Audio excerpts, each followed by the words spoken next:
भैया वीडियो को छोड़कर जाना नहीं है, बहुत ही प्यारे तरीके से समझाऊंगा सारे क्वेश्चन को। देख रहे हो क्वेश्चन नंबर 6 है, बहुत ही प्यारा सा क्लास 12 के केसी सिन्हा पब्लिकेशन से। इस तरीके से किसी भी यूट्यूब चैनल पे नहीं समझाया जाएगा, जहां पे हर एक डाउट को बड़े ही प्यारे तरीके से क्लियर कराया जाता है। और जहां पर भी नहीं समझ में आया तो आप कमेंट करते हैं तो वीडियो फिर से बनाया जाता है। तो देखो मेरे प्यारे भाई, आज का ये क्वेश्चन 6 नंबर से देखेंगे, बड़े ही प्यारे तरीके से सारे क्वेश्चन को समझेंगे। Class 12, class 11th, class 10th, class 9th, किसी भी क्लास के स्टूडेंट हो ना, कहीं पर भी डाउट है कमेंट करके जरूर बता सकते हो। तो मेरे प्यारे भाई, अगर चैनल पे पहली बार आए हो तो चैनल को सब्सक्राइब कर लेना, क्योंकि बहुत ही प्यारा सा चैनल है, बहुत ही यूजफुल है आप लोगों के लिए। और वीडियो आज का देखो, वीडियो अगर अच्छा लगे तो वीडियो को लाइक करके अपने 4-5 को प्यारे दोस्तों को भी शेयर कर देना। तो देखो ये क्वेश्चन सॉल्व कैसे होगा, बहुत ही प्यारा सा क्वेश्चन है, बहुत ही प्यारे तरीके से सॉल्व करेंगे। क्वेश्चन में अपने पास जो हल दिया हुआ है ये है अपने पास, इसका आंसर दिया हुआ, और ये है अपने पास क्वेश्चन। हमको इस आंसर से ही ये क्वेश्चन लाना है कि ये जो हल है ना, ये इस अवकल समीकरण का हल है। ठीक है, तो यहाँ ये फंक्शन अगर दिया हुआ है हमारे पास y equal to a cos x plus b sin x, ठीक है, तो हम कहीं ना कहीं इसका डेरिवेटिव एक बार करेंगे तो dy बाई डी एक्स आएगा, और दोबारा डेरिवेटिव करेंगे तो d two y upon D x two आएगा ना।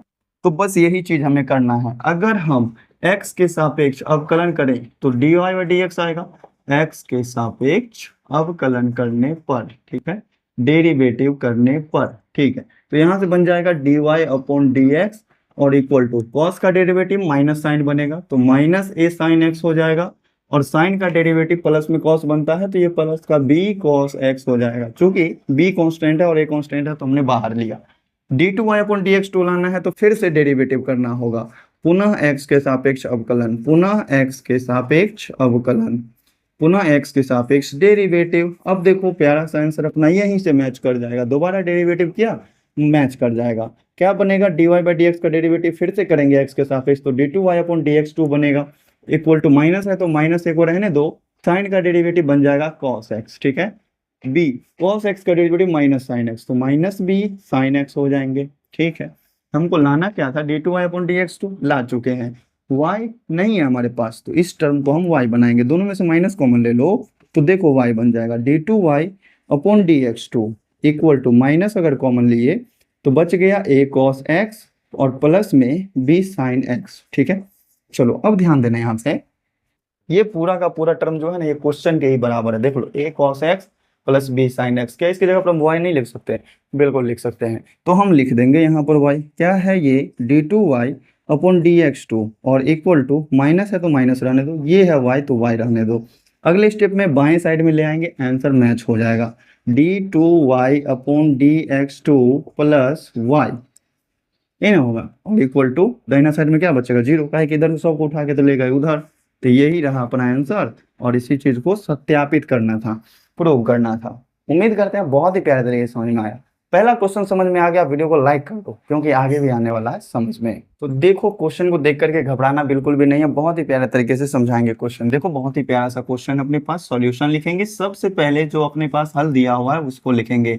y इक्वल टू क्या है, 2 into x square minus one plus c e to the power minus का एक्स स्क्वायर।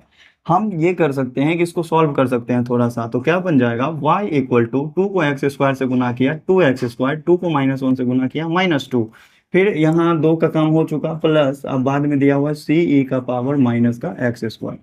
समीकरण 1 मानो इसको, ठीक है, क्योंकि ये अपने पास y है, हो सकता है कहीं यूज आवे, हो सकता है नहीं यूज आएगा, नहीं यूज आएगा तो छोड़ देंगे, कोई दिक्कत नहीं, 1 लिखा गया, क्या दिक्कत है। अब यहाँ से हमको करना है x के सापेक्ष अवकलन, तब ना dy बाई डी एक्स आएगा, एक ही बार डेरिवेटिव करना है, ये अच्छी बात है। x के सापेक्ष अवकलन करने पर, x के सापेक्ष डेरिवेटिव करने पर, बहुत ही प्यारा सा चीज है, ठीक है, बहुत ही प्यारा सा चीज है। देखो y का डेरिवेटिव क्या बन जाएगा, dy बाई डी एक्स आ गया ना जो लाना था। फिर देखो 2x स्क्वायर का डेरिवेटिव, 2 बाहर रहेगा, x स्क्वायर का डेरिवेटिव 2x होता है, तो हम डायरेक्ट 4x लिखें क्या, माइनस 2 का डेरिवेटिव 0 प्लस c कांस्टेंट है बाहर निकाल दो, e का पावर माइनस एक्स स्क्वायर है। इसको हम थोड़ा सा डिटेल में सॉल्व करें क्या, ठीक है, देखो इसका डेरिवेटिव करना है ना, derivative of e to the power minus x square, इसका डेरिवेटिव हो जाएगा माइनस एक्स स्क्वायर के रिस्पेक्ट में। एक्सपोनेंशियल फंक्शन का डेरिवेटिव उसके पावर के रिस्पेक्ट में होता है, e का पावर अगर x है तो x के रिस्पेक्ट में डेरिवेटिव होगा, e का पावर y है तो y के रिस्पेक्ट में डेरिवेटिव होगा, और e का पावर 2x है तो 2x के रिस्पेक्ट में डेरिवेटिव होगा। तो e का पावर माइनस एक्स स्क्वायर है तो इसका डेरिवेटिव माइनस एक्स स्क्वायर के रिस्पेक्ट में हमने कर दिया। फिर डेरिवेटिव होगा माइनस एक्स स्क्वायर का, मतलब इसी वाले फंक्शन का, इसका डेरिवेटिव हम x के रिस्पेक्ट में कर लेंगे। अब देखो क्या बन रहा है, ये है dy अपॉन डी एक्स और इक्वल टू 4x, और जीरो का काम हम करते हैं खत्म, प्लस c और इनटू में e का पावर x अगर होता है तो उसका डेरिवेटिव उतना ही होता है, तो इसका भी डेरिवेटिव इतना ही होगा, e का पावर माइनस एक्स स्क्वायर। लेकिन माइनस एक्स स्क्वायर का डेरिवेटिव माइनस तो बाहर आ जाएगा, एक्स स्क्वायर का डेरिवेटिव कितना 2x। ठीक है, बहुत अच्छा बहुत अच्छा। dy अपॉन डी एक्स, ठीक है, इक्वल टू 4x और प्लस c, एक काम करो ना, लाना क्या है 4x क्यू, ये वो दिस दैट फलाना ढिकाना, चलो ले आएंगे बहुत अच्छा से। क्या बच रहा है माइनस, अच्छा गुना ही कर लो ना, ये पूरा टर्म एक ही है, माइनस 2x और c को गुना करेंगे तो माइनस का 2cx हो जाएगा, और e का पावर माइनस का एक्स स्क्वायर बनेगा। ठीक है, देखो लाना क्या था अपने पास, बहुत ही प्यारा सा चीज लाना था। 4x तो है ही, माइनस में 2 है, c है, x है। देखो क्वेश्चन क्या है अपने पास, कहीं ना कहीं y तो लाना है ना इसमें, dy बाई डी एक्स के बाद। तो y कैसे लाएंगे, यहां से देखो y कैसे लाएंगे। अच्छा, ये वाला चीज को हटाना भी तो है, क्वेश्चन में अपने पास c e का पावर माइनस एक्स स्क्वायर है ना, c e का पावर माइनस एक्स स्क्वायर को हटाएंगे तो इसको थोड़ा सा ऐसे लिखो, c को पहले लिख लेते हैं, c को बाद में लिखते हैं, और x को पहले लिख लेते हैं। x को हमने पहले लिख लिया और c को हमने बाद में लिख दिया, इसमें गुना में कोई फर्क नहीं पड़ता है।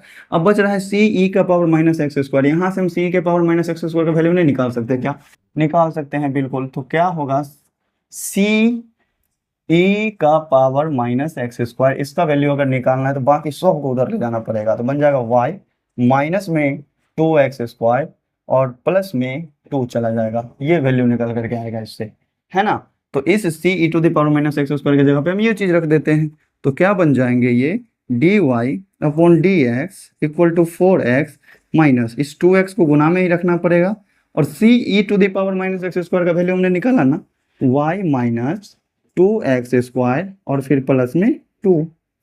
आ गया यहाँ तक समझ।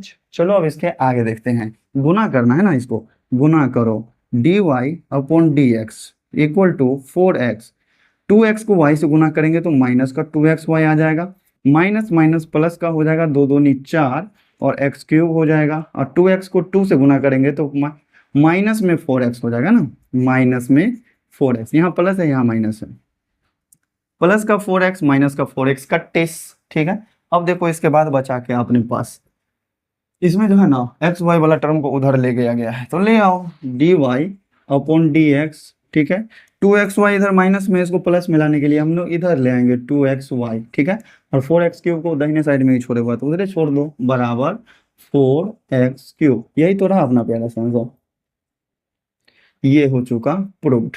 तो बताओ कहीं पर भी डाउट हुआ क्या समझने में, नहीं हुआ वीडियो को लाइक करो, दोस्तों को शेयर करो।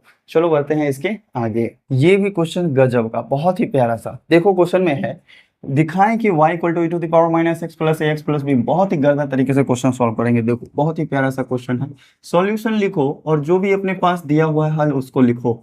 y इक्वल टू क्या है, e to the power minus x plus में ए एक्स और प्लस बी है। x के सापेक्ष डेरिवेटिव ही ना करना है, x के सापेक्ष डेरिवेटिव कर देंगे, x के सापेक्ष अवकलन कर देंगे। ठीक है, x के सापेक्ष अवकलन करने से क्या होगा, dy बाई डी एक्स वाला टर्म आएगा, यहाँ पर लाना है हमको d2y upon D x to, मतलब 2 बार डेरिवेटिव करना है। हम क्या करेंगे, एक बार अगर डेरिवेटिव करते हैं तो dy अपॉन डी एक्स आएगा, और e का पावर माइनस एक्स का डेरिवेटिव e का पावर माइनस एक्स ही होगा, लेकिन x का गुणांक है -1 तो माइनस से गुना हो जाएगा। ax का डेरिवेटिव a हो जाएगा, a बाहर निकला, x का डेरिवेटिव 1 और b का डेरिवेटिव बन जाएगा 0। ठीक है, फिर से x के सापेक्ष अवकलन करो, फिर से x के सापेक्ष डेरिवेटिव करने पर, अवकलन करने पर, x के सापेक्ष अवकलन करने पर क्या बनेगा, dy बाई डी एक्स जो है ना, ये d2y upon D x two बनेगा, और अपना प्यारा सा आंसर आएगा। देखो यहाँ पर ये क्या बन जाएगा, d2y upon D x to. ठीक है, माइनस तो पहले से है, इसका डेरिवेटिव फिर से करेंगे, फिर से माइनस आएगा गुना में, प्लस का e to the power minus x बन जाएगा, ए कांस्टेंट है, इसका भी डेरिवेटिव 0 बन जाएगा, प्लस में 0 प्लस में 0, इसका काम करो खत्म, कोई दिक्कत नहीं है। e to the power minus x इधर क्या है देख लो, यहाँ देखो d2y upon D x to, यहाँ पर ध्यान देना, बहुत सारे लोगों को कंफ्यूजन हो जाता है। अगर e to the power minus x है मान लेते हैं कि इधर प्लस में है तो इधर लाएंगे तो माइनस में आएगा। अगर इधर प्लस में है तो इसके प्लस में क्या होगा, जीरो होगा। अगर इसको इधर माइनस में लाते हैं तो इधर जीरो बचेगा। अगर हम ये चीज़ सोचते हैं कि ये गुना में है, इसको इधर लाते हैं भाग में, तो गुना में क्या होगा, वन। तो अगर हम इसको भाग में लाएंगे तो इधर वन बचेगा। देखो हमको अगर घटाव में लाते इधर तो जीरो बचता, लेकिन हमको भाग में लाना है तो इधर वन बचेगा। तो वन में लाने के लिए हम क्या करेंगे, भाग में ले आएंगे, क्या बचेगा, e to the power minus x है, इधर आएगा डिवाइड में आ जाएगा e to the power minus x.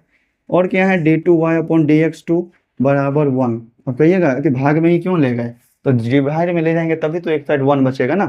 ठीक है, अगर उधर माइनस में ले जाते तो बचता जीरो। ठीक है, अब देखो e to the power minus x नीचे में है, क्लास 8 में पढ़े होंगे कि नीचे से ऊपर ले जाने पर पावर का साइन चेंज हो जाता है। तो e का पावर माइनस एक्स से नीचे में ऊपर में जाएगा तो e का पावर क्या बन जाएगा, प्लस एक्स बन जाएगा। और बाकी का सेम आंसर मिल गया, d two y upon D x two और इक्वल टू वन। ठीक है, यही रहा अपना गर्दा वाला आंसर और यही चीज प्रूव करके लाना था। उम्मीद करते हैं ये क्वेश्चन भी एकदम भयानक तरीके से समझ में आया होगा। तो चलो बढ़ते हैं अपने अगले क्वेश्चन पे। बहुत ही गर्दा क्वेश्चन, एकदम से आसान से सॉल्व होने वाला, देख लो बहुत ही प्यारे तरीके से। क्वेश्चन का सॉल्यूशन लिखेंगे, सबसे पहले क्वेश्चन लिखना है ये वाला, क्या है अपने पास, y equal to a x cube plus b x square और प्लस सी। और एक नजर हम उस पर भी ध्यान दे देते हैं जो हमको सिद्ध करके लाना है। अभी तक का सबसे पहला क्वेश्चन है जिसमें आपको 3 बार डेरिवेटिव करना होगा। तो देखो हम करते हैं इसका डेरिवेटिव, क्या करेंगे, x के सापेक्ष अवकलन, x के सापेक्ष डेरिवेटिव, x के सापेक्ष अवकलन करने पर, ठीक है, यहाँ से dy बाई डी एक्स बन जाएगा। डेरिवेटिव करो हर एक टर्म का, a बाहर रहेगा, एक्स क्यूब का डेरिवेटिव 3 और एक्स स्क्वायर बनेगा, प्लस b बाहर रहेगा, एक्स स्क्वायर का डेरिवेटिव 2x बनेगा, c का डेरिवेटिव 0। ठीक है, फिर से x के सापेक्ष अवकलन करने पर, जब तक d3y अपॉन dx3 नहीं आ जाता है तब तक हम डेरिवेटिव करते रहेंगे। फिर से x के सापेक्ष अवकलन करने पर देख लो, बाकी का डॉट डॉट डॉट लिख लेना। ठीक है, चलो dy अपॉन डी का डेरिवेटिव करेंगे तो d2y अपॉन dx2 आएगा इक्वल टू एक्स स्क्वायर का डेरिवेटिव 2x होता है ना, 2 आएगा गुना में तो 6a हो जाएगा और x हो जाएगा, है ना, प्लस 2b है, x का डेरिवेटिव 1 होगा, 2b लिखा जाएगा। ठीक है, 0 का डेरिवेटिव 0। फिर से आप करो x के सापेक्ष अवकलन, क्योंकि d3 तक जाना है ना, x के सापेक्ष अवकलन करने पर, बहुत ही प्यारा सा है, बहुत ही प्यारा सा है। d3 है, इसका मतलब ये नहीं कि भारी है, हर बहुत ही प्यारा सा है। देखो यहाँ से फिर से डेरिवेटिव करेंगे तो ये बन जाएगा d3y अपॉन dx3। 6ax है ना, तो 6a कॉन्स्टेंट है, बाहर निकलेगा, x का डेरिवेटिव 1, 2b है, इसका डेरिवेटिव 0। देखो यही चीज लाना था ना, बस इस 0 को छोड़ दो, बात खत्म। यही चीज था, प्रूव करके लाना। उम्मीद करते हैं बहुत ही प्यारे तरीके से समझ गए होंगे। तो मेरे प्यारे भाई, आज का वीडियो में अगर एक भी क्वेश्चन ऐसा है जो नहीं समझ में आया तो एक बार कमेंट करके जरूर से बताना। लेकिन हमें उम्मीद है कि ऐसा कोई क्वेश्चन नहीं होगा जो आप लोगों को समझ में नहीं आया होगा। क्लास 12th में आ गए हैं तो क्लास 12th के बेसिस पे ये सब क्वेश्चन बहुत ही प्यारा सा है, बहुत ही इजी है, कहीं भी समझने में किसी भी तरह का डाउट नहीं होगा। अगर ये चैनल आपको अच्छा लगा, वीडियो देखने में अच्छा लगा, मजा आया, तो चैनल को सब्सक्राइब कर लो और अपने 4-5 दोस्त को जरूर शेयर कर देना। तो चलो मिलते हैं फिर नेक्स्ट वीडियो में।